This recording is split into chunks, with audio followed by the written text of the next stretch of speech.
all of you, and welcome to Everyone CEO. In this series, I want to discuss together with you important topics in life, such as the meaning of life and happiness. The reason I do this is because I believe that in the search for both, we make it too hard on ourselves by focusing on stuff we do not control. I also believe that in this search you need nothing, no special talents, only the bit of knowledge that I want to share with you. And as such, I believe that everyone can do this. Today, in the fourth presentation, we are going to talk about certainty and uncertainty in life. And I'm also going to start with a little story. Let's go back in time. 1944, and we are in England. And in England, everyone is calmly waiting for Operation Overlord to start, and that is the invasion of Normandy. But not everyone is as calm as you might think. And especially not General Dwight Eisenhower, the Supreme Commander of the Allied Forces. He barely sleeps, drinks liters of coffee every day, and he smokes 4 packs of cigarettes a day. He does not seem calm at all. And that is kind of strange because his situation does look good. I mean, he has all the support from the Allies, he has all the troops he wanted, he has a supremacy over the German in numbers. It all looks very good. But he's not very certain. He's definitely not calm because he writes 2 speeches. One victory speech, but also one failure speech. And he also writes a letter to his wife. I have done everything I can. From now on, it is in the hands of God. But how does it come to be that the general doesn't believe? And if he doesn't believe it, well, how will the troops believe it? Well, you don't just become general and supreme commander of the troops. I mean, to be able to do that, you must embrace one concept. And that is that certainty does not exist. It doesn't matter how good the situation looks like.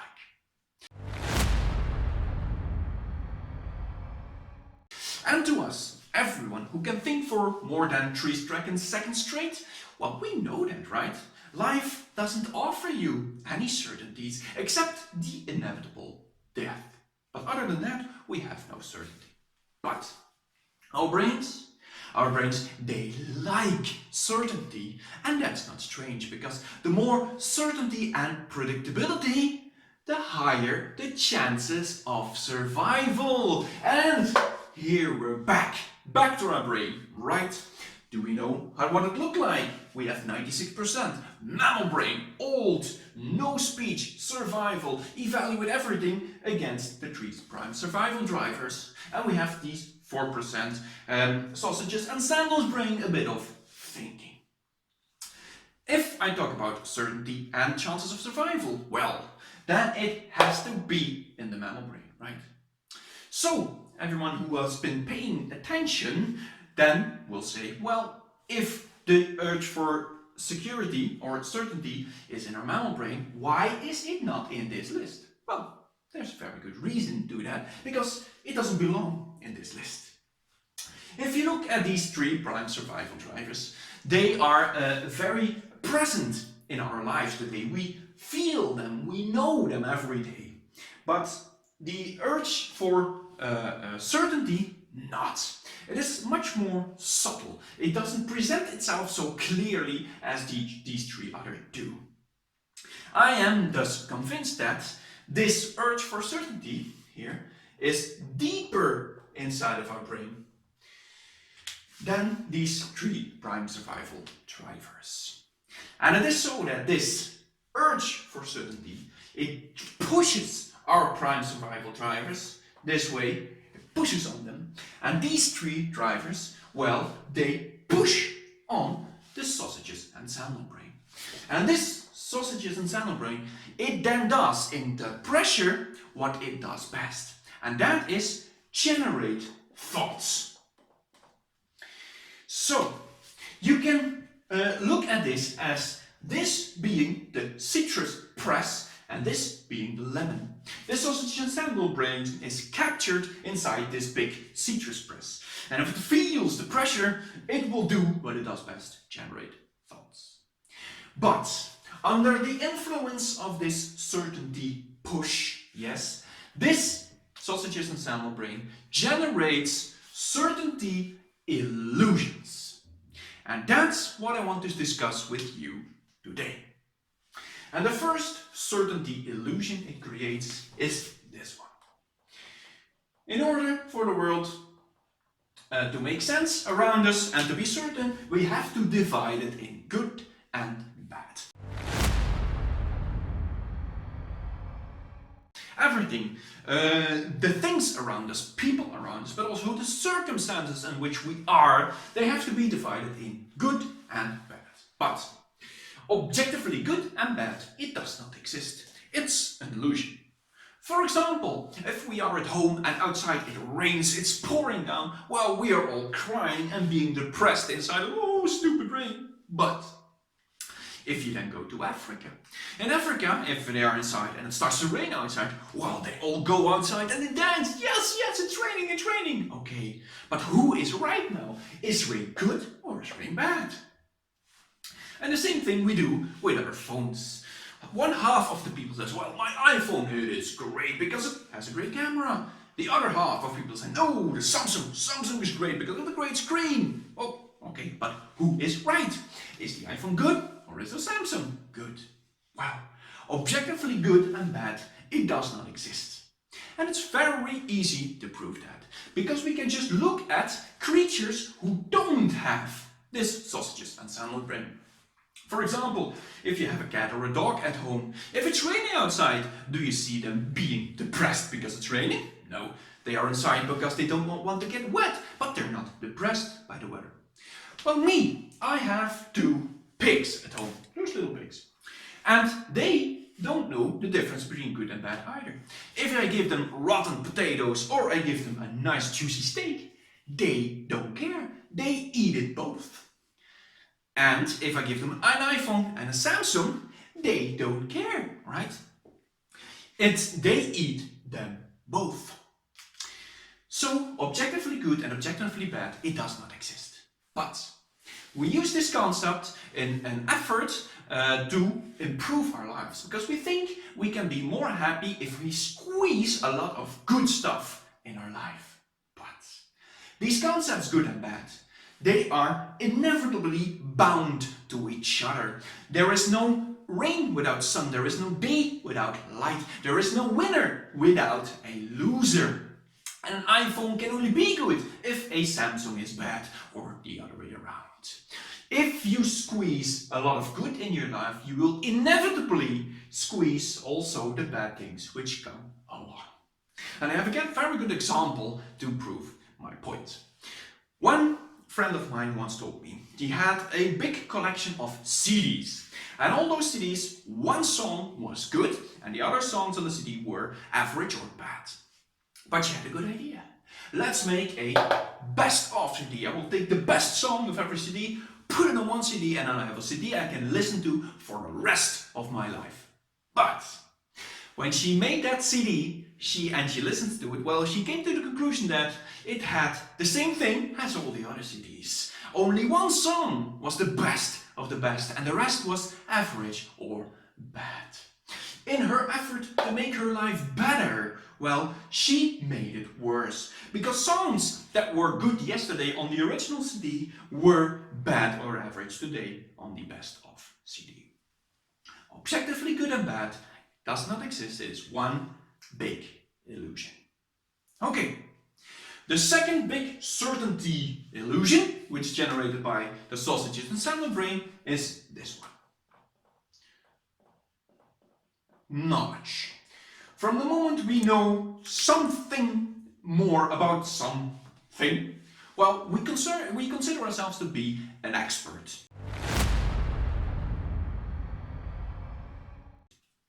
And we exaggerate this incredibly.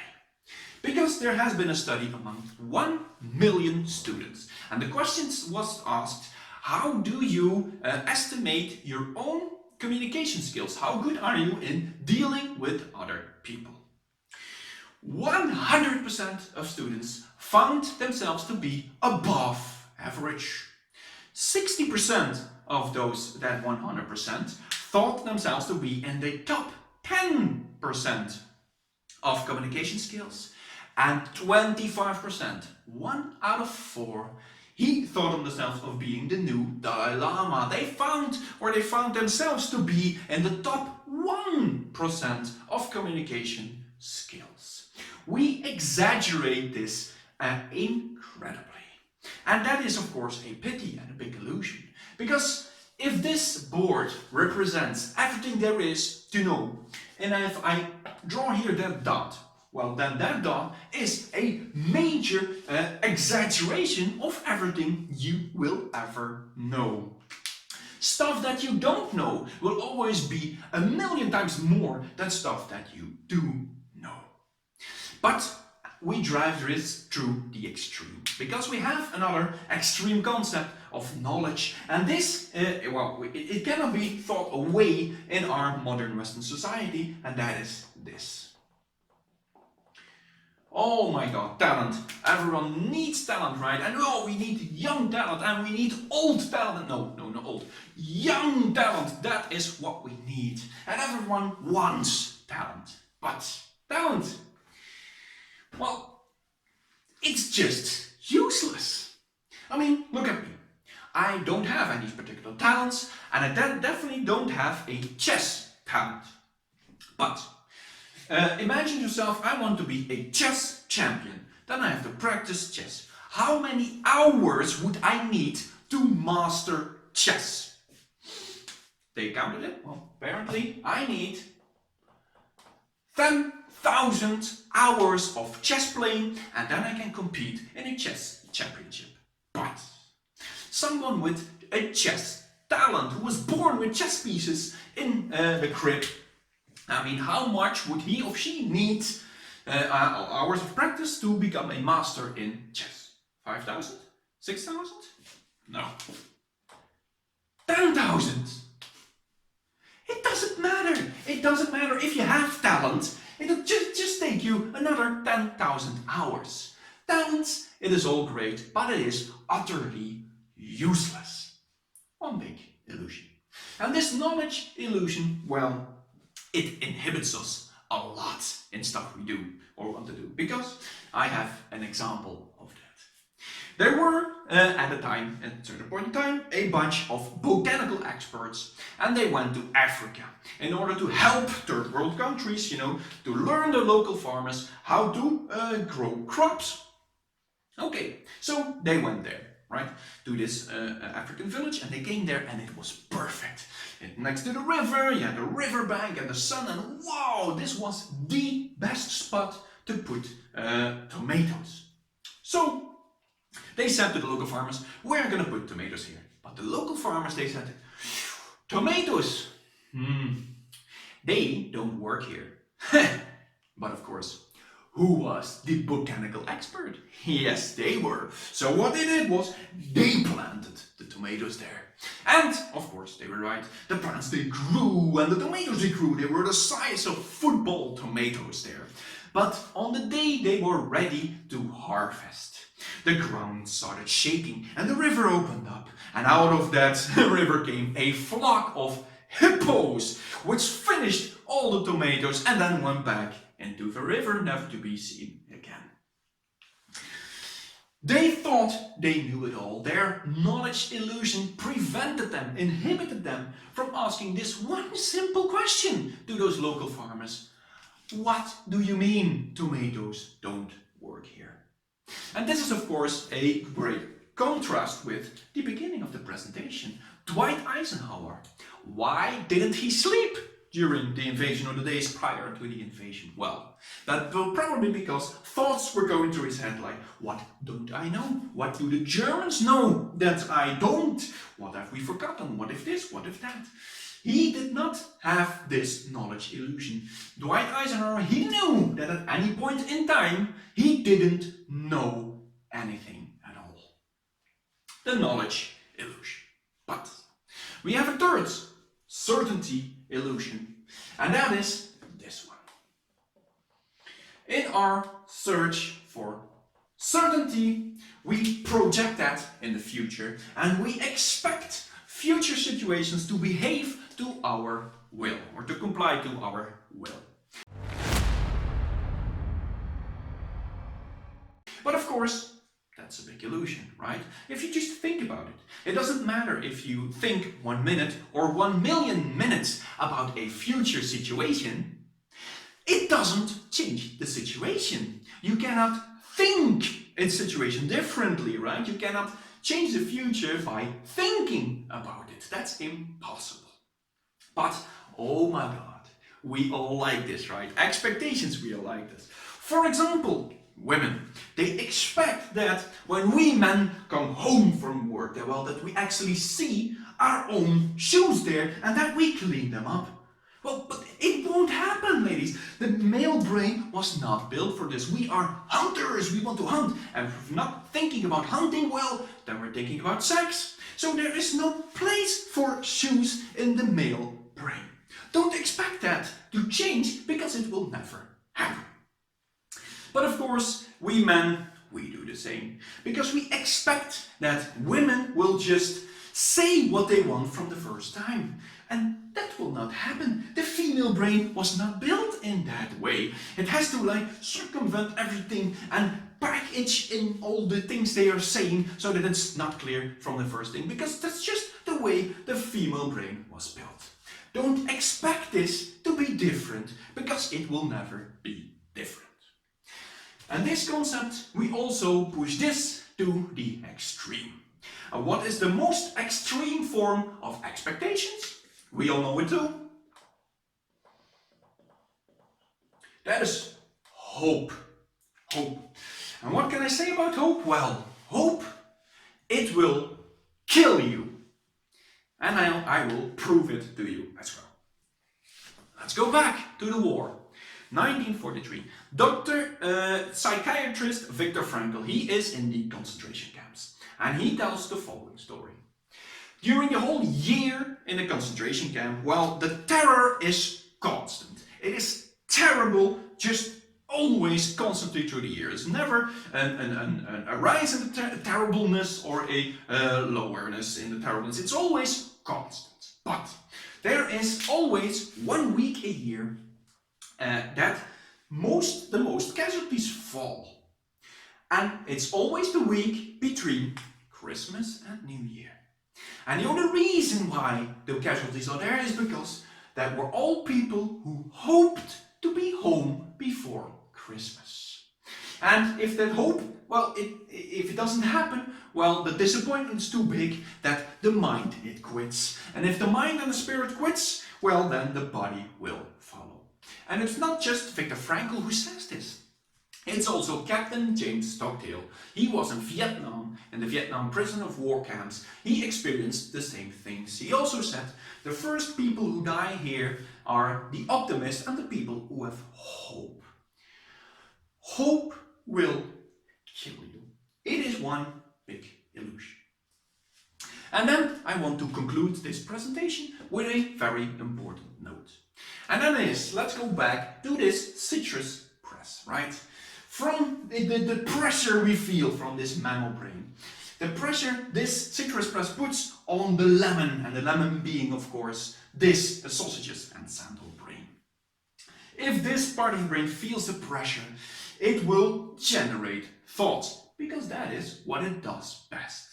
But because of our knowledge illusion, we think that all the thoughts which come from the sausages and sandal brain are true and are proven facts. And this is not true. If this line here, the sausages and sandal brain, if it feels the pressure, it will just generate thoughts. But they're not based on anything at all. They're just made up on the spot. What I am saying here is that your thoughts are bullshit. And if that is so, well, within that resides the most powerful weapon that we have in our search for happiness. And that is, If your thoughts are bullshit, well, then you don't have to take them serious anymore. Wow! And I'm not just talking about these thoughts here. I'm talking about all other thoughts like, oh, I'm a stupid jerk and oh, I am a fat cow. It doesn't matter. Don't take it seriously. It's just a thought. And one thing that we also do is that we go to argue with the thoughts, right? We know that not all thoughts are true and we start to arguing and discuss with thoughts. You can, but if you remember the second presentation, how many thoughts does an average man have per day? 40,000 thoughts. If you have to argue and discuss with all 40,000 thoughts, that will be a very tiresome event. You don't have to argue and discuss with them. Just don't take them seriously. You don't have to ignore these thoughts. Just don't take them too seriously. And if you are willing to do this, if you're willing to not take your thoughts serious anymore, well, then not a single thought will ever bother you again. If you are willing to not take your thoughts seriously, well, then you are free to do what you want. If you're willing to not take your thoughts serious anymore, well, then the road towards happiness, it's paved and straight for you. Next presentation, I will be discussing the last obstacle that we have in our search for happiness and the meaning of life, and that is ego. I will be seeing you in the next presentation. Ciao!